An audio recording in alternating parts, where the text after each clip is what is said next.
पर्वत बनते हैं उसमें सर्वाधिक विस्तृत यही होता है और बार बार लावा, मैग्मा और विखंडित पदार्थों के जमाव के कारण कंपोजिट शंकु या पदार्थ शंकु बनते हैं। इसके सबसे अच्छे उदाहरण हैं जापान का फ्यूजियामा, चिम्ब्रेजो का केटोपॉक्सी और फिलीपींस का म्यान। लावा और ऐश की परतें इसे बनाती हैं। कभी कभी ऐसा भी होता है कि मुख्य नली फट जाती है तो कई उपनलियों का निर्माण होता है तथा उन नलियों के क्रेटर से बाहर जो शंकु का निर्माण होता है उसे परपोषित शंकु कहते हैं, जैसे यूएसए का माउंट शस्ता। आइए इसे डायग्राम पर समझते हैं। बेसिक लावा कोन अर्थात यह पतले लावा के कारण लावा का फैलाव दूर तक होता है।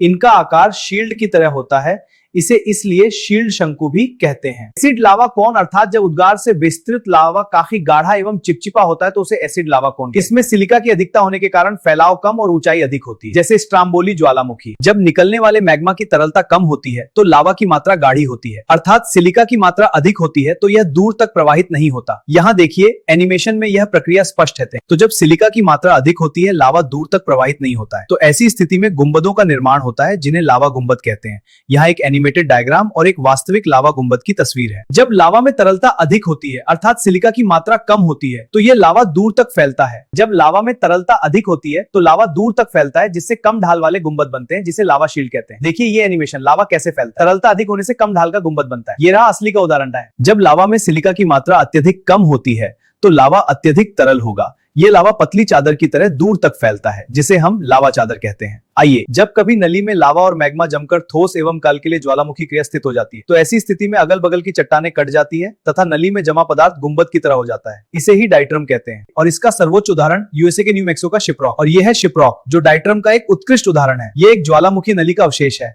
ध्यान से देखें, लावा का महत्वपूर्ण घटक सिलिका है। अगर लावा में सिलिका की मात्रा अधिक है तो लावा अम्लीय है और अगर लावा में लोहे की मात्रा अधिक है तो लावा क्षारीय है। आइए इसे ग्राफिक्स और चित्रों से समझते हैं। लावा अगर अम्लीय होगा तो सफेद या पीले रंग का होगा और अगर क्षारीय होगा तो काले रंग का होगा। सिलिका की मात्रा अधिक तो लावा अम्लीय होगा और पीला और गाढ़ा होगा तथा तक नहीं फैलेगा। वहीं अगर लावा क्षारीय होगा तो वह पतला और तरल होगा और दूर तक फैलेगा और काले रंग का होगा। इसका सर्वश्रेष्ठ उदाहरण दक्कन के पठार हैं। Thank you for watching this. For more videos follow and subscribe to my channel inspire power.